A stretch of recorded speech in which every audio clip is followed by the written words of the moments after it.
Wall Street Geek, where I'm your head geek in charge, helping you to become better informed about important money matters. But first, I've got a story for you.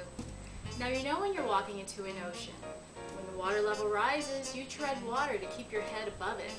But as the water level starts to drop, if it weren't for gravity, treading at the same level would actually keep you in a pretty good position, especially if the water level continues to drop. Now, this isn't actually a story about swimming. I don't even know how to tread water, but replace the ocean with overall price levels in an economy and replace the person treading water with your portfolio. And we've got today's topic. So today's topic is deflation investing. Now, deflation describes an economy where there are too few dollars chasing too many goods and services. In other words, no one's buying anything. So if you were having a yard sale, for example, and no one's buying, you would actually lower your prices in hopes that it would spur people to buy. Well, some say, well, great, if prices go down, I can finally afford to buy things again. But if you're a consumer and feel that prices will be lowered tomorrow, that may actually keep you from spending money today. And that doesn't help keep your favorite corner store open.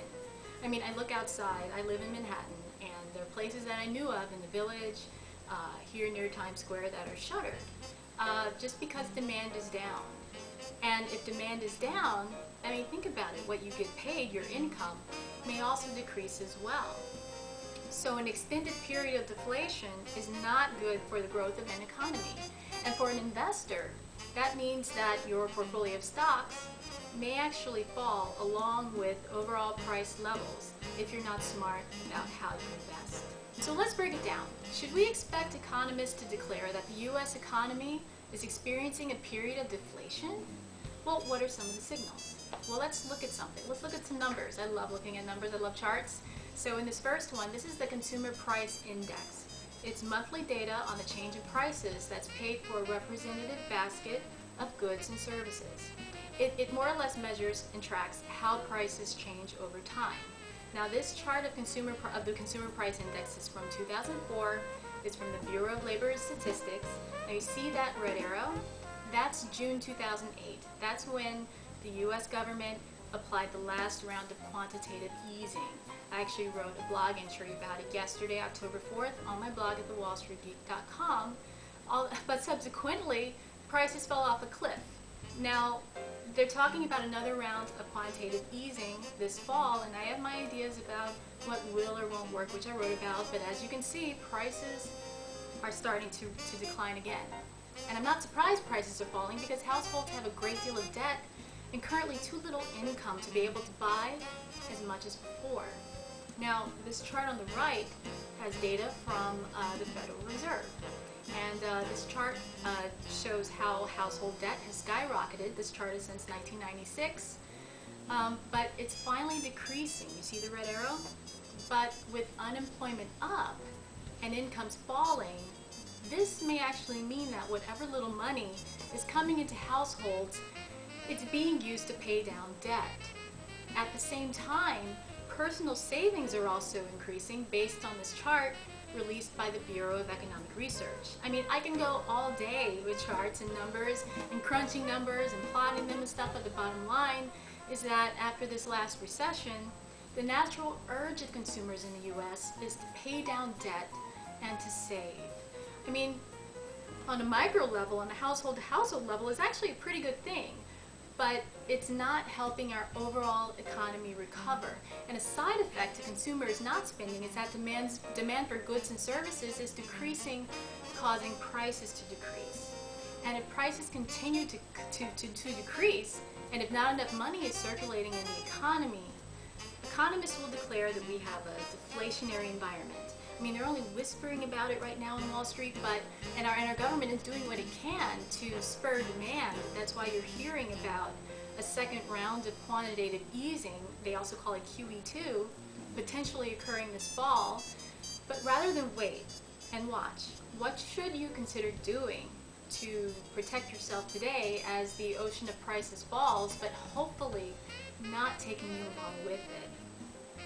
Wall Street is estimating that this year's annualized return from investments is going to be somewhere between 6 and 7%. I mean, it's not great, but it's not bad considering where we were last year. So if you have debt at an APR higher than 7%, you may actually get more return on your money if you paid down your debt this year. And if you're a saver, the interest rates are low on money markets, CDs, and treasuries. And so they're not giving much in terms of interest. But in a deflationary environment, treading water may actually put you ahead. But be careful because over time, prices may go back up.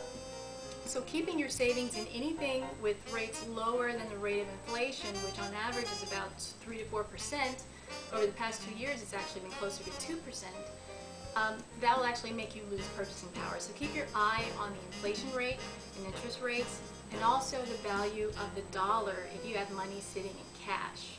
This chart is actually since 2005, and since May 2010, that's where the red arrow is, the dollar has actually been decreasing in value.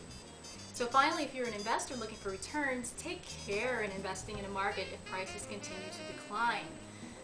Consumer staples are actually typically stable and produce enough dividends to give you a return in a flat or declining market. I mean, if you think about it, even in a recession, even when prices are doing unexpected things, people still need their toothpaste, they still need their toilet tissue, at least I hope they do. And actually dividends accounted for 43% of the market's return this year.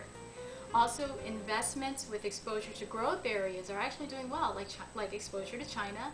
So look for companies with contracts to build and participate in those areas of the world. Fixed income investments, while rates are low, if it's a quality bond, you're less likely to lose your principal versus being invested in the stock market. As long as prices are falling, you'll come out ahead by treading water. Just be careful not to hold on past the point where rates and prices go back up. So what did we cover? We defined the characteristics of deflation. We analyzed data to determine whether or not we're experiencing a deflationary environment. I mean, the jury is still out, but there are whispers about it on Wall Street. And finally, we discussed ways to protect your savings and investments should the data start to clearly point to a deflationary environment.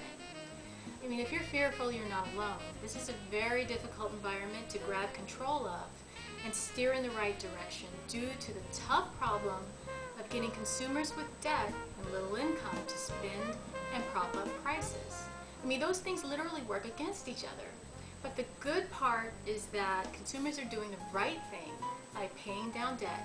And in my opinion, consumer debt load is the problem, and providing money to banks to hopefully loan to consumers as a means of injecting cash in the economy may not work in this situation. With the household debt burden brought on recently in part by the lack of jobs and lower income, I mean, people just aren't going to ask for more debt nor necessarily be able to handle more debt in the form of loans. I mean, nevertheless, despite what's happening in the economy, if each household does what's right for itself on a micro level, which includes educating yourself and running a profitable household and protecting yourself from turns in the environment, you'll be okay. And that's it. This is the Wall Street Geek, helping you to become better informed about important money matters. Until next time, live long and profit. Bye.